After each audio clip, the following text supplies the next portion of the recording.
Yo, you cut me too deep. I think I'm dying here, man. Welcome to the 3B Video Deep Cut Podcast.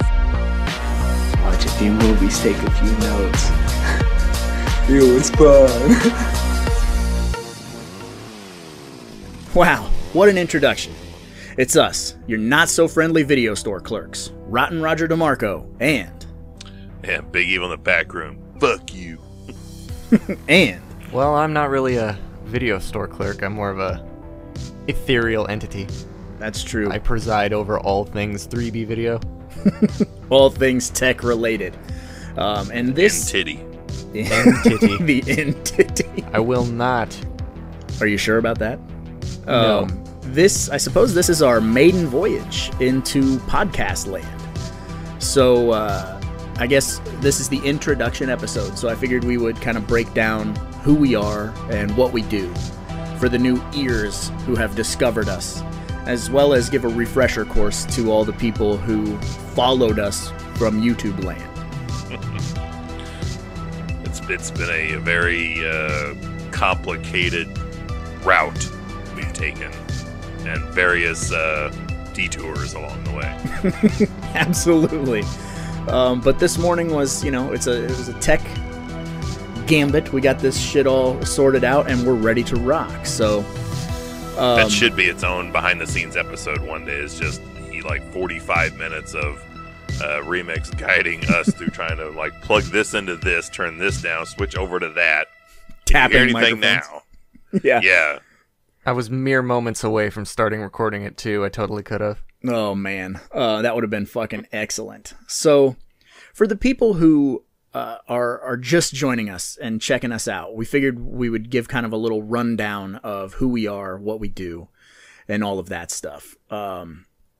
So, I suppose we can start with our good buddy, Mr. Evil, in the back room.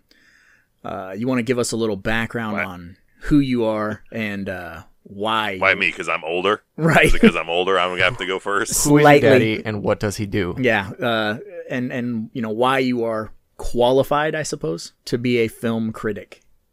I am not qualified in any way whatsoever. I just watch a bunch of movies. I didn't really have a whole mess of a social life back in the day. I still really barely have one as it is now. So Ditto. cinema and professional wrestling was kind of my conduits to escape reality. So my parents had a cable, had a lot of, I don't think we ever really bought any official tapes. We just dubbed a shitload of tapes off of a cable network. So we had a very extensive library with every tape had at least 3 movies on it. Just a big variety of flicks. Allowed to watch all kinds of things I probably wouldn't be allowed to watch if I was running the show Right. with my kids at the time frame. Yeah. They're like, Have different era. That's also when I also rode in the back of a Corvette, which there is no backseat of a Corvette, but I rode in the back of one on an entire road trip that was at least 4 hours long. So different time, different era. Yeah, absolutely. Back in the day, our parents would sit us in front of a TV. It was kind of like a babysitter for me as well.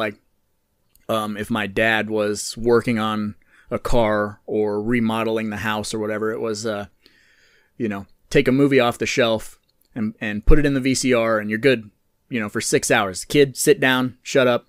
And, sometimes it was Howard the Duck. Other times it was House or Friday the 13th Part 2, which kind of molded me into the person that I am today because it was such an eclectic collection of films. Like you were saying, things would... How would you dissect Roger into films? I think he's part Howard the Duck, Friday the 13th Part 2, and a little bit of House. Mm-hmm. That's pretty fucking close, man. I used that reference before in one of the podcasts, or maybe one of the live streams, talking about how one of my earliest memories was going to the video store with my dad and him renting us the Ghostbusters Nintendo game, Ernest Goes to Jail, and Nightmare on Elm Street 3. So Ernest Goes to Jail and Nightmare on Elm Street 3 got put onto one tape. So that was my Saturday afternoon. Which is awesome because my equivalent was close. It was Ernest Goes to Jail and SummerSlam 1991. That was Oh yeah, I'm gonna have a hell of a good weekend. Yes, yeah, dude, and that tape might be responsible for molding me into the kind of weird, campy horror lover that I am today, because they kind of walk hand in hand, horror and comedy, and that's sort of our bread and butter. Is that horror? Did you ever meld those two movies together in your mind when you were younger? Did you ever put Ernest into the Dream Warriors? Oh, I'm sure I probably did. Which would be fucking excellent to watch him as Electro Man. Well, I suppose, why am I blanking? Will. I was going to say I'm blanking on his name. Will, with those fucking wizard powers, is the equivalent of Ernest Goes to Jail. Electro Ernest. See, I was immediately picturing Kincaid as Ernest, like him blowing through walls, like him being held up in a chokehold and looking down at the chest of souls. Ew.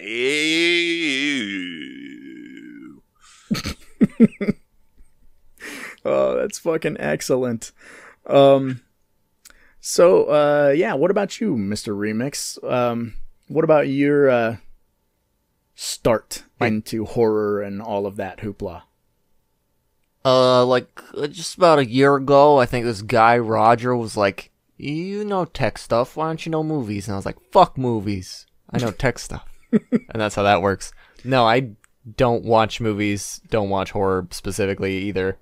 But when I met you, you were like, well, I do reviews on this website called, something or other.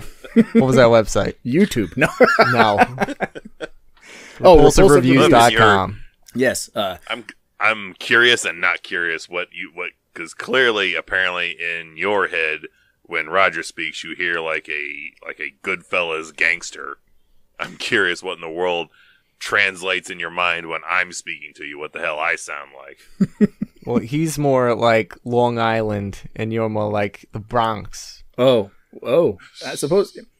The Midwestern. Hello, within that fence. Midwestern. Welcome to Bronx. 3B Video. You motherfucker, you. You motherfucker, you. You motherfucker, you. I suppose we could be. Movies out there. Some fool got watch them. Why not this fool? 3B Video. 3B videos. Right? 3B video. 3B Video. So you were doing written reviews, and I was like, you should do YouTube. I mean, everybody watches fucking YouTube. Who reads written reviews at all anymore? Mm-hmm. Print is dead. Oh shit! Ghostbusters reference. Deep cut. Which I suppose that was one of the things I did want to segue into. I don't want to interrupt you, Remix, but the name of the podcast is the 3B Video Deep Cut Podcast, and it's a Deep Cut Podcast by 3B Video. Boom, yes. And Evil, you kind of want to break down for the people at home, what is a deep cut? What does that mean? A deep cut is for what me and Roger refer to as common everyday language that no one understands except for me, him, and anyone else that does instantly becomes one of our best friends. But it's taking everyday conversation, and if you can find a way to weave in any movie dialogue that you have stored in your memory banks, you do it regardless of how many people around you are going to go, huh? Mm-hmm. Absolutely. And that's just been one of these things. That's I think, I don't want to call us cinephiles, because I feel like the term cinephile is a little pretentious. But, Cinephiles write 1-star reviews on Amazon. Right. Like they're up on their soapbox and they kind of got an attitude. But we are just movie lovers. And a lot of these films, they're built into our psyche, who we are. That's how we talk. And so we constantly, when we are together, we throw out these random references, like you were saying, in everyday conversation. And you know that you got a buddy forever when you throw out some weird, obscure reference in an everyday conversation, and they go, is that from Last Action Hero? Or is that from, whatever? And then we're like, yep. And it's kind of a, you think this is a costume? This is a way of life. Like, it's just who we are. The deep cut. It's very much a Step Brothers moment. Yeah. Did you just quote National Lampoon's Loaded Weapon 1? Yep. You want to do karate in my basement? Yep. Yes, we do. That's really just that sums up who we are almost to a T. And it was sort of a no-brainer when we decided to officially do a podcast that how are we going to brand this? How are we going to tie this into the video store and who we are and what we do?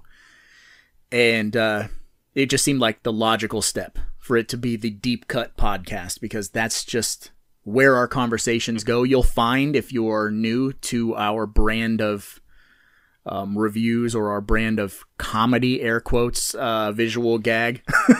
Humor.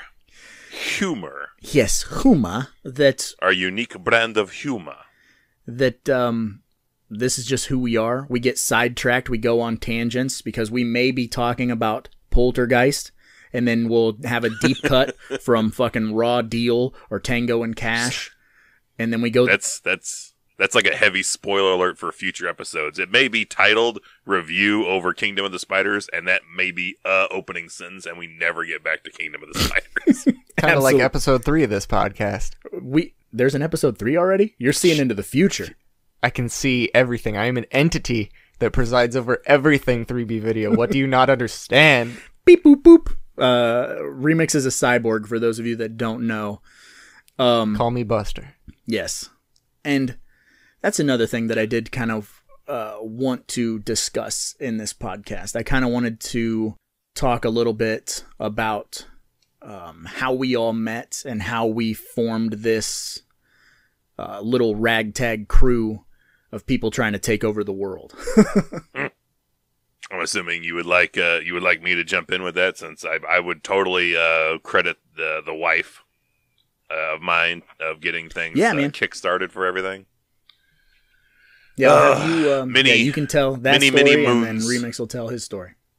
Blame many your wife. moons ago, once upon a time, when I was getting ready to make my lady my wife, we decided to do it at a horror convention that was local to us.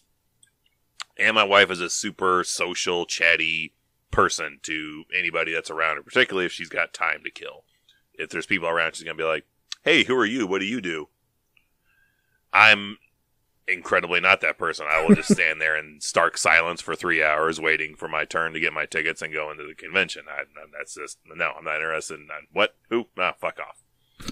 But she's happened to be just that type, so we happened to be right there in line next to Roger and his lady, and there it began of like, "Hey, who are you? Where are you guys from? Why are you guys here? What are you here to see?" And then, decided, no, these are pretty cool people. We'll see you next year. And next so year it rolls begins. around, so it begins. The next year rolls around, we have a couple people remember from the previous year, like, man, I hope we run into them again. And there they are. We get to see them again. The interaction becomes a bit more, getting to know each other kind of thing. A little bit more intimate. And then, numbers are exchanged, names are exchanged, things are remembered. Let me interject real quick before you go on with this story. That is Evil and I are both in our mid-30s. Okay, I don't want to out us too much for the younger audience out there, but fucking fogies. Late 30s now. Yeah, you're still mid. I'm officially late. But we are, again, like he was saying, we're not exactly social butterflies, and it's a really weird thing for us to we knew we were creating a friendship. We knew that we were super cool. And we spent the majority of this weekend together, interacting, buying each other stuff, hanging out, just, "Oh man, did you see this? Da da da da da." And then it's Sunday when the convention is ending, and we're ready to part ways, and we're kind of standing there shuffling our feet like little kids who don't want to go home. And it's this little moment where Evil is "Hey, can I maybe get your number?" And I was already ready for it, and I was "Here it is." And he was "Cool," because I didn't want that to be weird. And it was you know what I mean, because we're not, that's we're little kids. We just are little kids, even though we're in our mid-30s, mid to late 30s. So sorry, go ahead. The rest of your story. Well done. And that began the occasional phone and interweb conversations, which led to me stupidly buying 2 copies of Crystal Lake Memories when that 8-hour documentary came out, and I was like, I'm pretty positive he hasn't ordered this yet and is a big fan, so hit him up and be like, hey, I'm dumb and bought 2 copies of this. You want the other one? Yes. Yes, I do. Sure. Yes, I do. So I was like, okay, I will send it your way. And then further down the road, Roger was involved in doing those written reviews on repulsivereviews.com. With our good buddy Frank fucking Fulci. Oh, gosh. Fucking Fulci. Yes. The Fulcinator. Doing reviews for him. He asked at one point, like, hey, you know, been kind of bullshitting for a while now. Would you like to write some reviews for the site? And I was like, yeah, I'll give it a crack. And the wife tried a couple as well. And we wrote a couple of reviews for it. And then from that, you know, hung out more and more. Started, you know, almost bullshitting on a daily basis because we unfortunately live out of state. So interwebs and online conversations is the extent of what we can do most of the time. Yeah. And eventually, Roger started dipping his toe back into the YouTube world. He's like, I'm going to start doing more videos there. You want to do it with me? And I said, no. I don't. Not at all. I hate. I have a voice. Yeah, I have a face for silent radio and a voice for terribleness. I was like, I don't Silent want to radio. A broken Silent radio. Silent Radio, that's my new horror movie coming out this fall. A voice for a silent film and a face for radio. Got him. It's like, I don't like listening or looking at myself at all. I was like, you want me to go on the interwebs with you and talk? I was like, no, I don't want to do that. But he asked, and whatever it is, this gentleman asked me to do, regardless of how much I really don't want to do it, I usually go, you know, I trust him. The one guy that could be like, I'm going to jump off this bridge. Will you jump off with me? I would be like, okay. I'm waiting for the pending sexual assault charges from you. Yeah. Just take it out, man. Let me look at it. Yeah. Let me sniff it. Jesus. Jesus ain't got nothing to do with this place. Hey, Halloween 4 reference. Deep cut. 3B Video doesn't have an HR department. I didn't feel like it was really that important, but I feel like I made a crucial mistake. Listen here. If anybody has any complaints, go ahead. Type them up, print them out, and shove them up your ass. Jesus. Now we're sexually harassing our audience.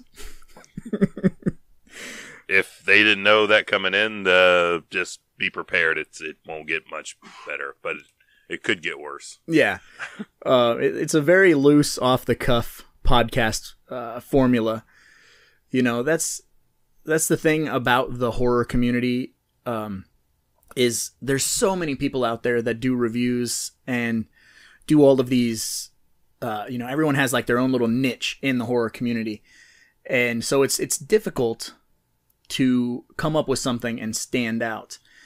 And before we get into how I met Mr. Remix, I was going to say, with the YouTube, it started out, I had an old editor who apparently could not keep up with my output. So I was filming constantly, and she was only able to put up like one video every month. And so then I stopped doing the video reviews for like 2 years. And I did some odds and ends stuff. I worked on film sets. I was an extra and all of this other crap. And this light bulb just went off that said, you know what? Like, you like working on film, but you don't like all the hurry up and wait that's involved in working on film. So why not start the YouTube stuff back up? You're in charge of the writing. You're in charge of the editing. There is no hurry up and wait. There is just work. And it's work on stuff that you love and appreciate. So it won't ever feel like work. So we kicked into doing YouTube full time.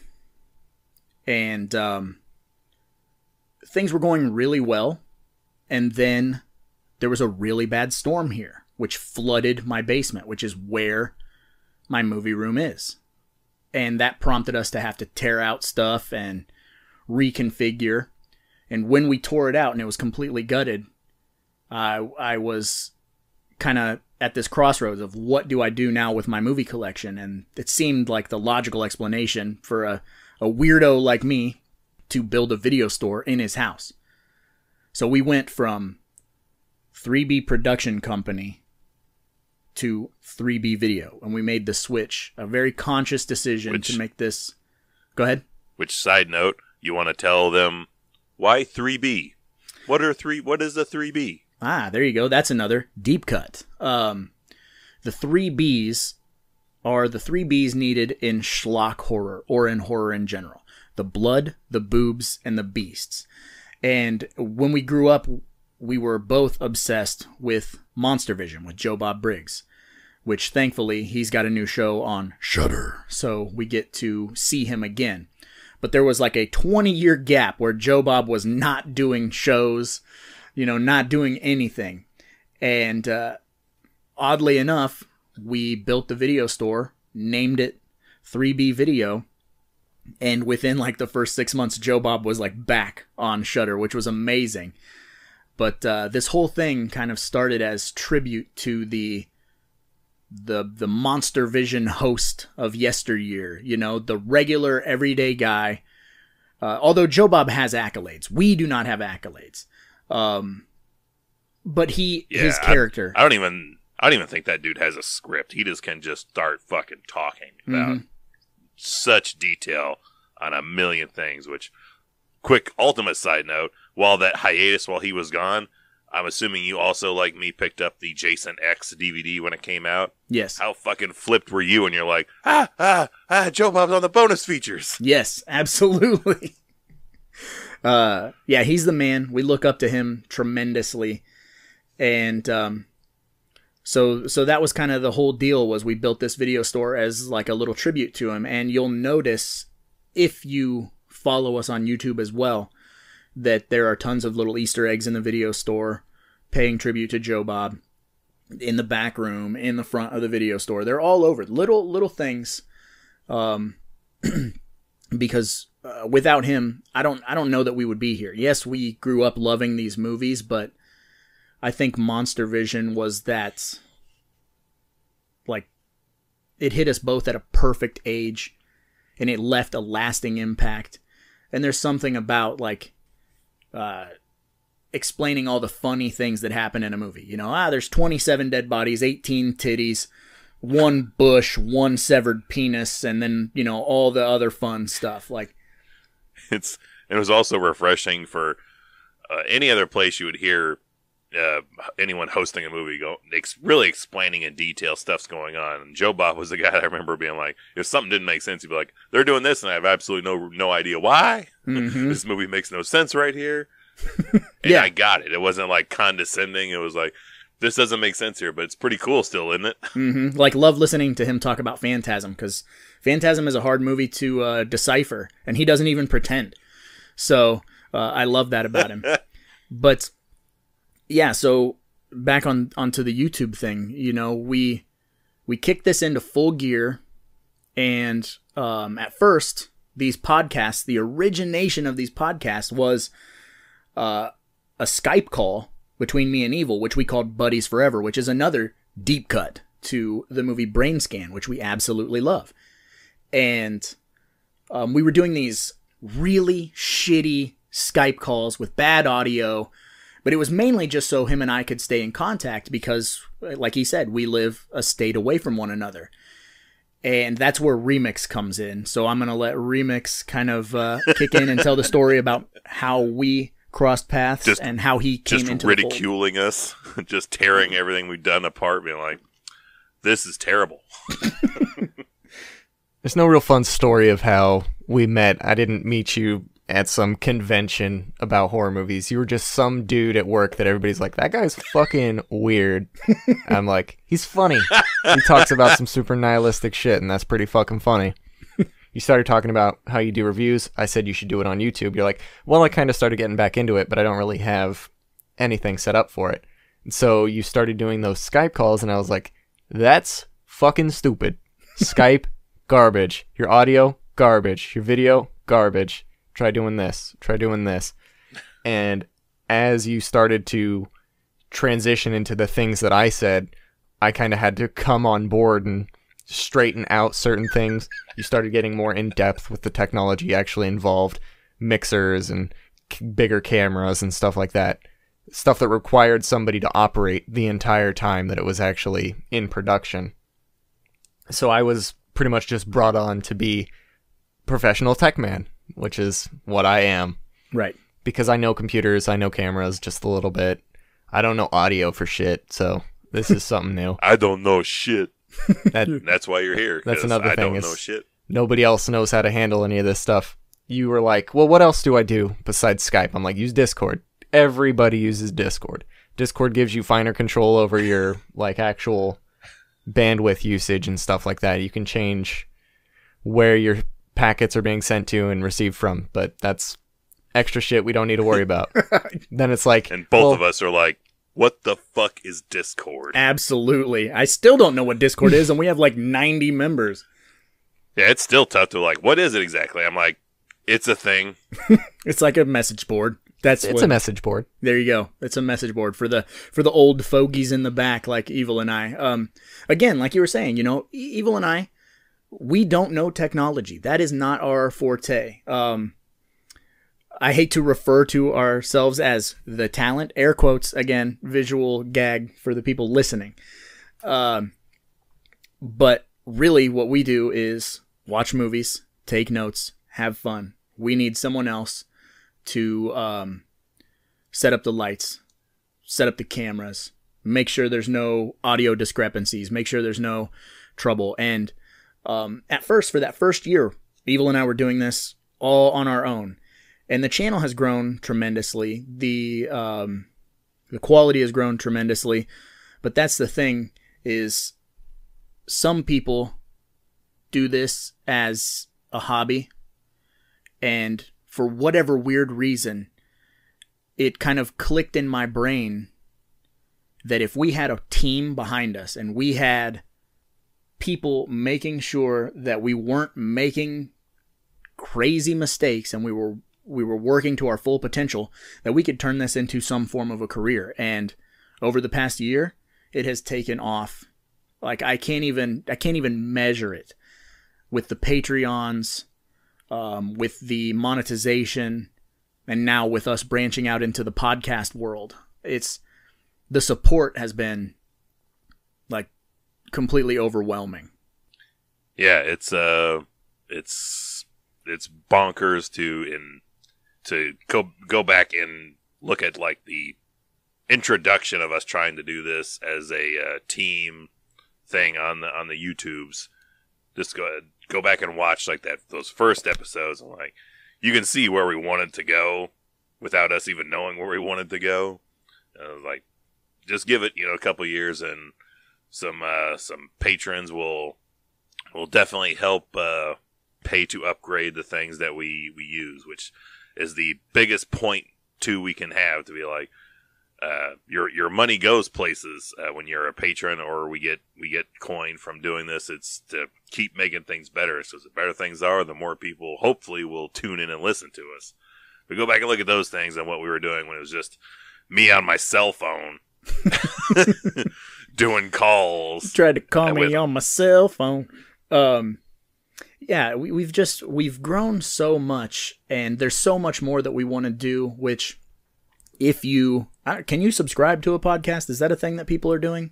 Yeah, I'm sure they can. You can subscribe to our podcast. If you do that and you go on this journey with us, you will start to hear tidbits about things that are going on with the channel, behind the scenes, all this crazy stuff, because we have some super lofty plans, and things have not necessarily been in our favor. The whole world is kind of shut down, so that's slowed us down a bit. But we slowed things down a bit. But I mean, I would say, like, look at everything we're doing between podcasts, the behind the scenes things we're doing videos, reviews.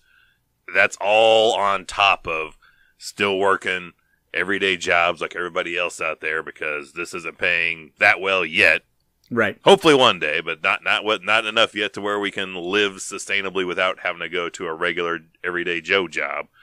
And two of the three of us are family guys and got to deal with, raising two children who aren't in school for probably another calendar year at this rate. So good Lord, don't. There's a lot of spinning plates for the two of the three of us. Mm-hmm.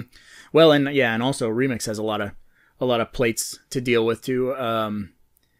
For the working third shift and then trying to sleep and then also being at my beck and call every time I text him, hey, this thing isn't working. Hey, I don't know what this fucking means. Hey, AdSense is dumb. He doesn't sleep. He just needs to recharge his battery and maybe debug once in a while because he's not. Remember, he's synthetic, not stupid. I'm so glad I'm not fucking doing PR anymore. People used to message me all the time asking me for fucking help, and now I don't get those messages because everything's been squared away and it's so much fucking nicer. I can actually rest my eyes, breathe a little bit. Lieutenant, PR is my specialty. Predator 2 reference, deep cut. So I suppose... Hey, mine? It's my sister. Oh, you're not my sister, are you? And to let people get to know us, I wrote down a couple of questions just so we can get in on that, a little bit of that horror front. So I was going to ask you, Evil, your favorite slasher villain and why? I'm a Kruger man. I was born and raised on the Elm Streets. That was my first exposure to the slashers. My sister was 10 years older than me, so when I was super young, single-digit age, she was a teenager at like the epitome, best time to be a teenager in 80s slasher culture. And there was a Christmas where she got a Nightmare on Elm Street Part 2 promotional poster. Big old 18 by 24 bastard, and she would chase me because I was terrified of Fred Krueger with it. So, much like how I found out life is a full circle, my daughter has done the exact same thing with clowns. I took that thing I was terrified of, exposed myself to it more, and now it's just it's a good memory. I love it. I have plenty of nostalgia tied to it, and it's my go-to slasher and franchise is A Nightmare on Elm Street, and I've gone on to collect as many copies of the films as I can, meet as many of the cast members, and collect as much of the merchandise as I can because we also didn't have a whole lot of coin back in the day, so I wasn't allowed to really get a whole lot of merchandise. So now that I'm adult, it's like ice cream for dinner. It's time to make up for all that stuff I couldn't get back then, and like, oh, how much is that? Let me have that, mother. Mm-hmm. Yeah, sidebar. You do probably have one of the most impressive Elm Street collections that I've ever seen. I'm sure that there's probably people out there who have a lot more, but yours is fucking amazing. It's like breathtaking when you actually see it. Like all of these figures from this toy line, all of these posters, all of these, like the old, like the squirt balls, the spit balls, and all of that stuff, like that we missed out on when we were little, and you have it all now. I'm still occasionally trying to get, my ultimate was to get that poster back and to get some form of screen used prop, and I ended up finding it ain't the exact same size poster. I'm 100% positive looking at it. It's the Freddy fan club poster that was given away when you signed up for the fan club, but it's the same poster design, but it's smaller than the one I remember having that I took from my sister. That was clearly an 18 by 24, big old back of the door to your room poster. Right. And then, yeah, happened to find a piece of supposed, I believe it's genuine, but it's got a certificate. A certificate that says it's some screen used scraps of Freddy sweater from Nightmare 4. Which is amazing. Yeah, well... You have a much more impressive piece of screen-used memorabilia and a much awesomer story than I do for a screen-used prop. But also trying to find a screen-used prop that's under, like, 3 fucking bills is not easy to do for a franchise that had its heyday in the 80s, which is, 30-plus years ago now. Don't remind me.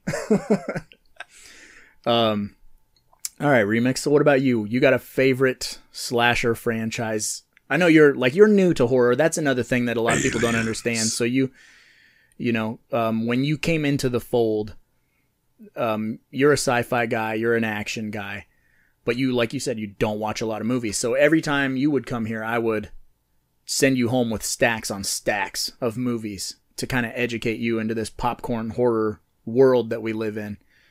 So where are you at now with the slashers? I'm still not super into any single slasher icon, but if I had to choose a slasher icon, it would be Michael Myers, because I've grown up seeing the trailers for the movies. I know that my grandpa on my mother's side was super into Mike Myers, and so it was always around. I think that there were a couple of those little dolls that make fucking noises in my grandma's attic. One of them was Mikey, and one of them was fucking Nosferatu. Nosferatu's a silent film, so his button was broken, or his eyes just kind of lit up. But if I had to pick, like, just sat up out of the toy box. if I had to pick any horror icon, I'd go with someone that's like under a lot of makeup or under a lot of gears and stuff. I'm more a fan of special effects, so things like a xenomorph or the aliens and predators and stuff, they're more my style when it comes to cinema. But, you know, if I have to pick a slasher, I'm going with Mikey. Mm-hmm. I figured that's the answer you were going to give. And for those at home who want to know about mine, it is Mr. Jason Voorhees. I don't have a massive Friday the 13th collection or anything, but I have very fond memories of the Friday the 13th franchise that tie in with family members and things like that. I've always just absolutely loved Jason, and I can remember when I moved out on my own officially and had my own house and was kind of, you know, working for a living and doing all the supposed grown-up things, even at an early age, I discovered that Kane Hodder had a website, and you could send him $20 and get autographs. And I did that twice, and it was always my life's dream to get to meet Kane Hodder. I was obsessed with Kane. And now it's funny, since we work the convention circuit, that we've crossed paths with him multiple times. It went full circle, and I got to We had that 2 year Huh? We had that 2 year odyssey of getting into gaming and playing the Friday the 13th the game, and we still will play that and defend that to the death of how much we love that game, if nothing else, for all the hidden multi-Easter egg things that are everywhere in that thing. That was like, who would think of shit like putting the lamp from one of these movies in one of the cabins on this thing? Oh, people like us. Yeah, that movie is that game is one giant deep cut. There's tons of, like, really, really good attention to detail. The game itself has flaws, yes, but we don't care Evil's more of a gamer than me. We're franchise fans, so we both backed that on Indiegogo or whatever it was, Kickstarter, and I didn't even have a system, but Evil had an Xbox One, so he said, since you backed it, you got to get a system, and so I bought the system. The game came, and we spent 2 years of our lives playing it for like 6 hours a day. Plenty of those videos are up on the YouTube channel as well, of us recording us playing that game and having interesting conversations and all kinds of shenanigans while we were playing that. And I remember, gosh, we were like, it's a good day when we got to finish a single game without it crashing, blowing up, or restarting the whole system on us. Yeah, launch month this was awesome. Tough. But sidebar about that game. This is what horror and movies and this game mean to us. You know, I was going through a very rough time on launch day of that game. We had a death in the family. It was beyond rough to try and decompress or try to, you know, not feel all of these emotions and to try and take a break. And that game got me through a very, very rough transitional period in my life where I could put my headphones on, I could just chat it up with Evil, and we met a lot of, I don't want to say like, you know, characters. Yeah, we met a lot of characters, and some people who we miss to this day, that we made, that, you know, we were friends with, and once that game kind of lost a little steam, those gamers went elsewhere, and we don't have any contact with them anymore. But they were a part of our lives every day for at least a year. Yeah. The term rushbuster will always remain in my vocabulary. I don't even know what a fucking pipe wrench is anymore. It's a rushbuster. Yeah. I want to get that tattooed on my forearm. A pipe wrench that says Rush Buster? That would be the deepest of cuts to a fucking YouTube channel that only a few thousand people know about. Talk about something we should all get. We should all get Rushbuster tattoos done. Matching Rushbuster tattoos coming soon. Which, mini sidebar, they're at my everyday 9-to-5 job, they are totally right now selling straight up Tommy Jarvis jackets in a regular blue and a almost black jean color. Utah, give me 2. If it's actually like almost screen accurate unintentionally, please buy me one, because you know I've got that beige colored one that looks like it could be his, but it isn't. Player 2 Jarvis. I call it Player 2 Jarvis because it looks like if you were playing a fucking Mortal Kombat style fighting game, it looks like the alternate color version. I will be back at work Monday. I will make a point to go over to where they're at, Snapchat you a image of what it looks like, and then I'll just wait for the PayPal coin to drop in there, which I guess I should activate that card. It's probably like $35. It's not too bad. I don't know what that costs. I never looked at the price because I immediately looked at them. I was like, none of these are going to fit me. So. Tommy Boy reference, deep cut. I didn't say it, but you knew what I was thinking. Yeah, I would rip the back right out of all of these jackets, but somebody like Raj or Remix might be able to pull this off pretty well. I've seen Raj trying to wear one of my jackets. I'm gonna flex and bust out of this thing. Straight up Uncle Fester like. Yes, I do look like Uncle Fester when I wear a giant jacket. But on that note, I did just kind of want to introduce us and what we're about, and let you guys know that we're going to go on a crazy journey. Some of these episodes may be deep dives into movies, as deep as we get. So, you know, very loose format, very fun, very much like you're just kind of hanging out, shooting the shit with a couple of buddies. I think the next one we should just do an entire episode of us just riffing on playing the game. Hey, anything's possible. I feel like that was the sequel episode to our 3B podcast that was exclusive on Patreon, wasn't it? It might be. First was Return of the Living Dead. Second was on the Friday the 13th game. Full I don't want circle. to talk about that game anymore. Full circle. Oh yeah, I guess we technically had 2 games. We had the 60-minute movie game, and then I just think of the prop game as the game. Oh. Yes, the prop game, which will be another thing that we introduce to the podcast and podcast listeners, podcast audience. It's a good idea. Let's do it. So, something Raj and I did back when we were trying to do vending gigs for conventions and shows is when it's time to kill, a few minutes here and there, we divulged this game we like to play called the prop game, where one of us will name a flick to the other individual, and you'll tell us what prop you would love to take home as memorabilia from that movie.